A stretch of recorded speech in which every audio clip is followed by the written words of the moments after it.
everyone, it is Jen here, and today I am back with this Disney coloring book. And as a lot of you guys probably know, those 6 circles on the bottom of each page, they turn into paint once you get them wet. So I decided to paint this picture of Snow White because she is the only princess that I have not painted yet. Also, she was requested by many of you guys, so thank you guys so much for being interactive with me as I am going through this coloring book. As you can see, I'm opening up my watercolor palette because I wanted to use it. I really enjoyed using it last time with Rapunzel, so I was hoping to get that kind of experience again. Unfortunately, it wasn't the same. For some reason, the paper of this picture was awful, to a point where it kind of really threw me off. So even though it was from the same book, I guess not every page is the same.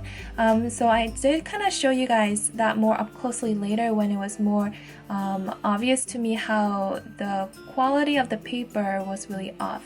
Anywho, right now I'm just kind of unaware and going over the picture. I was naive at this point. I really like the color scheme of her dress. It's so pretty and vibrant. Also, I really kind of painted over her dark.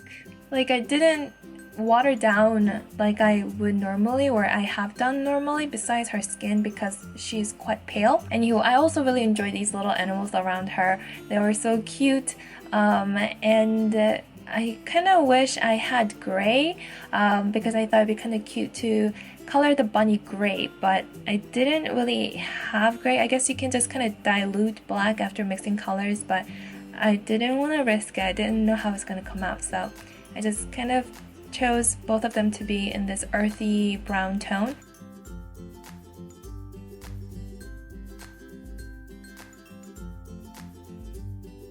And there's the apple. I think this picture is just really cute. I love the illustration style and everything. And now I'm coloring the grass and the flower. I kind of forgot towards the end, so I colored it last minute.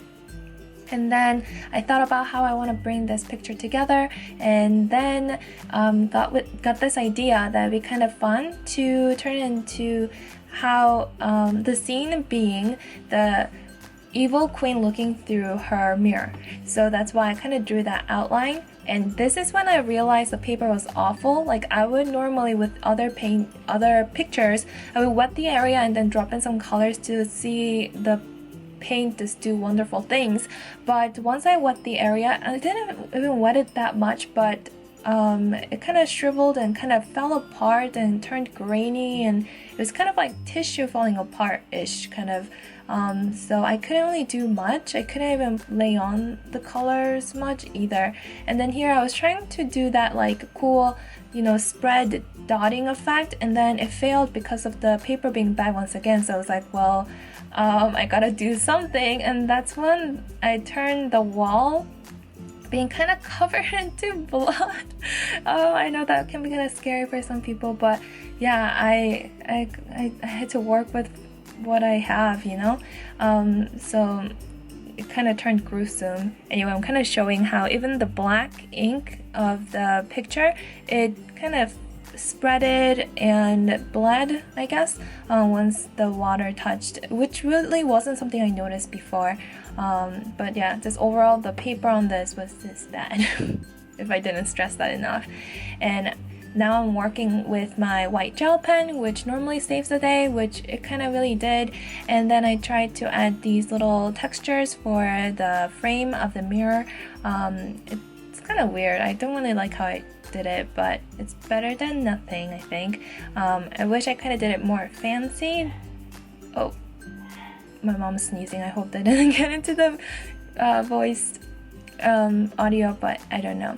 Anyway, now I decided to do something more, and I started coloring in the wall area with this gray color pencil, hoping that it will darken it up, make it look a little bit more spooky, I don't know.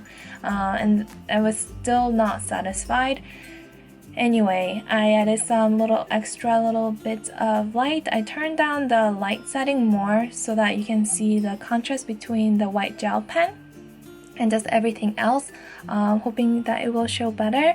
And this is where I was originally going to stop, but then I decided to do something more. I wasn't sure if the paint would go well over the colored pencil, but it did, and I decided to darken that area with purple and red because I wanted to just kind of contrast more and pop. So I ended up doing the Evil Queen's wall with that instead, and then I drew these little like spider webs and spiders. I never drew spider webs really before, so I kind of like made it up. I think it came out alright, so this is the final product. I struggled with this a lot more than the other paintings because I guess I tried to be a little bit more creative too. I wanted to do something different because, you know, I've done a lot of pages from this coloring book, and I'm actually really happy with how it turned out, especially with the struggles that I experienced with the paper being bad, and yeah, I'm happy. So this is a little bit of a more up-close look. But anyway, I hope you guys enjoyed this video. If you did, please give it a thumbs up, and I will see you guys with another video next time. Until then, take care, bye!